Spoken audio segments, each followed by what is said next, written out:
ये कहानी पूरी तरह से काल्पनिक है। इस कहानी में मौजूद जितने भी कैरेक्टर है वो असल जिंदगी में एग्जिस्ट नहीं करते। ये कहानी सिर्फ मनोरंजन के लिए है। इस कहानी में आपको dark romance, revenge, family drama, comedy, force marriage सब मिलेगी। चलिए कहानी शुरू करते हैं।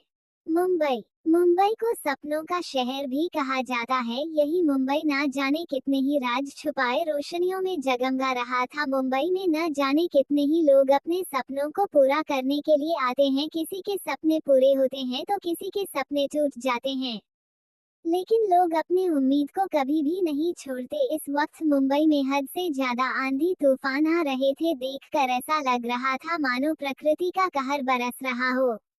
ऐसी मुंबई में एक विला जो दिखने में बहुत ही ज्यादा खूबसूरत लग रहा था, लेकिन अंदर का नजारा इस वक्त बहुत ही ज्यादा खतरनाक लग रहा था। एक लड़की जो दिखने में 26-27 साल की लग रही थी, दूध जैसी मखमली बदन, नीली आंखें, बड़ी बड़ी पलकें और होठों के नीचे एक छोटा सा तिल जो दिखने पर ऐसा लग रहा था मानो उसे दुनिया की बुरी नजरों से बचा रहा हो।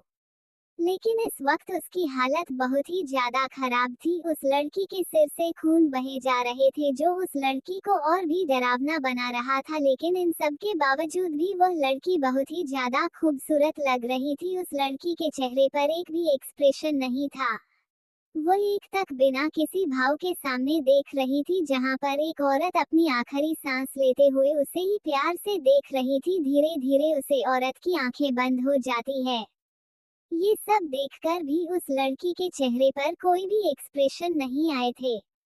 चलिए जानते हैं इस लड़की के बारे में। ईशा मेहरा। हमारी कहानी की नायिका Isha Mehra. Mehra group of industry की सीईओ।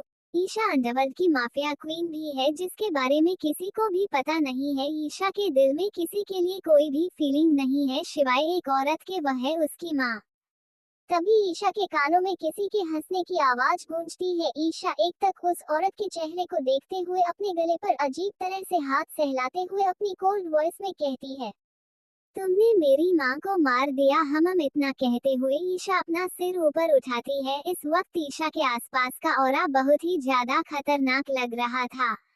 वही ईशा की इतनी खतरनाक आवाज सुन वह लड़की जो इस वक्त हंस रही थी वह भी एक पल के लिए घबरा जाती है, लेकिन अपने डर को अपने चेहरे पर बिल्कुल भी शो नहीं करती।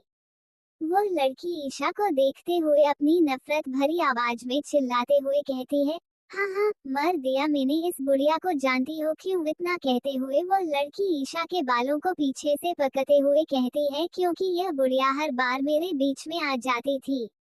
उस लड़की की बात सुन ईशा किसी साइको की तरह हंसने लगती है। ईशा की इतनी खतरनाक हंसी सुन उस लड़की की पकड़ ईशा के बालों से ढीली हो जाती है। वह लड़की हैरान भरी नजरों से ईशा को देख रही थी। तभी ईशा उसके गले को बेदर्दी से पकड़ते हुए कहती है, तुझे क्या लगा था मुझे तुम्हारी साजिशों के बारे में पता नहीं चलेगा? मुझे शुरू से हर एक चीज पता थी, लेकिन तूने इन सब में मेरी माँ को लाकर बहुत बड़ी गलती कर दी। फ्लैशबैक। ईशा इस वक्त अपने ऑफिस में मौजूद थी। ईशा सिगरेट की लंबी काश लेते हुए एक तक बिना किसी एक्सप्रेशन के ऑफिस विंडो से पूरे मुंबई को देख रही थी। इस वक्त ईशा की आंखें पूरी तरह से लाल हो चुकी थी।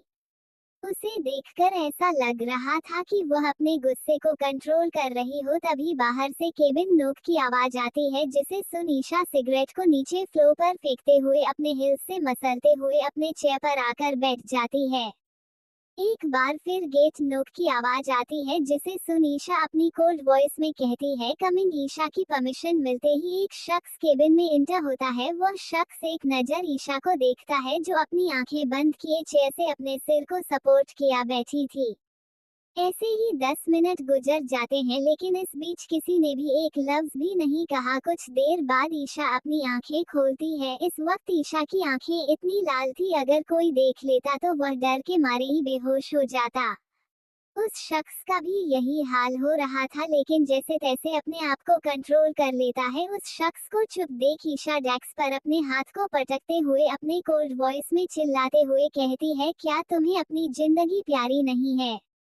ईशा की बात सुन वह शख्स अपने माथे पर आए पसीने को पोंछते हुए कहता है, सॉरी बॉस, इतना कहते हुए वह आदमी अपने कैप्टे हाथों में मौजूद एक फाइल को आगे बढ़ते हुए ईशा को दे देता है। ईशा एक नजर उस शख्स को अपनी सर्द भाव से घूरती है और अपने हाथ को आगे बढ़ते हुए उस फाइल को ले लेती है। ईशा वह फाइल देखते हुए बिना उस शख्स को देखे अपने हाथों के इशारों से जाने के लिए कहती है।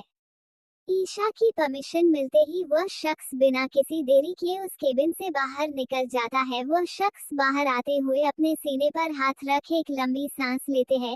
हंस, राज आज तो बच गया। पता नहीं कौन है जिसे अपनी जिंदगी प्यारी नहीं है, जिसने माफिया क्वीन को गुस्सा दिलाने का काम किया है।